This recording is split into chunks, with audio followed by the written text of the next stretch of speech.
The rookie of the Clippers shows off his skills but can't summon a comeback against the Bucks. One day after arriving in Los Angeles, the centerpiece of a trade the Clippers believe will point their trajectory upward. Norman Powell was rising Sunday evening, higher and faster than any Milwaukee defender, toward the rim. His two-handed dunk, off a dead sprint from beyond the three-point arc made possible by first crossing over Drew Holiday, one of the NBA's feared defenders, was met with cheers from a fan base that hopes explosiveness like that will become the norm and upgrade this team's offense both now and in the future, when Kawhi Leonard and Paul George eventually return. But Powell's burst, as sudden as it was, had only trimmed the Clippers' deficit to 20. As welcomes go, the Clippers rolled out a mat for new additions Powell and Robert Covington as only they could in Crypto.com arena. Their offense went from clicking to clanging, again, leading to a scoring drought of more than 5 minutes, again. When they fell behind by 25 points with 15 minutes to play, nobody who has watched this team in the past month batted an eye, because it set the stage for a comeback. Advertisement again. Clippers acquire Norman Powell, Robert Covington in trade with Trailblazers. The Clippers trade for Portland's Norman Powell and Robert Covington in exchange for Eric Bledsoe,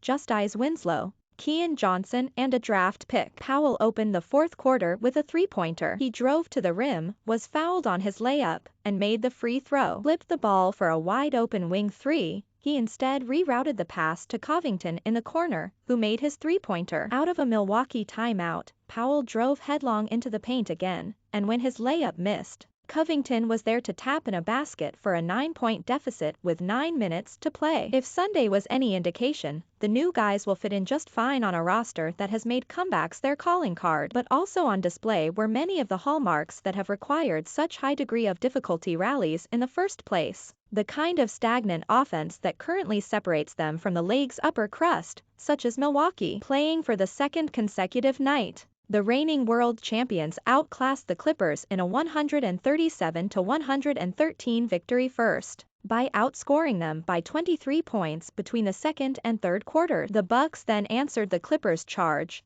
swatting away their push in a manner so many other opponents have not in the past 4 weeks. Through a 17-7 run over the last 4 minutes, the Bucks made half of their 38 three-pointers. Giannis Antetokounmpo scored 28 points with 10 rebounds. Times the Clippers brought in Powell, and to perhaps a lesser extent Covington, to add consistency to their lineups, reducing such scoring slumps through Powell's scoring at the rim, beyond the arc and off the dribble, while also shoring up their defense. But much work remains to shed some bad habits. Marcus Morris Sr. made his first 3 shots and finished with 20 points and 8 rebounds. But often his post-ups led nowhere as teammates stood still, watching him operate. Point guard Reggie Jackson was again boom or bust, making 3 of his 12 shots for 10 points. Milwaukee's starting 5 outscored the entire Clippers roster 114-113. Covington and Powell each started off of the bench, but that could shortly change as they acclimate because Powell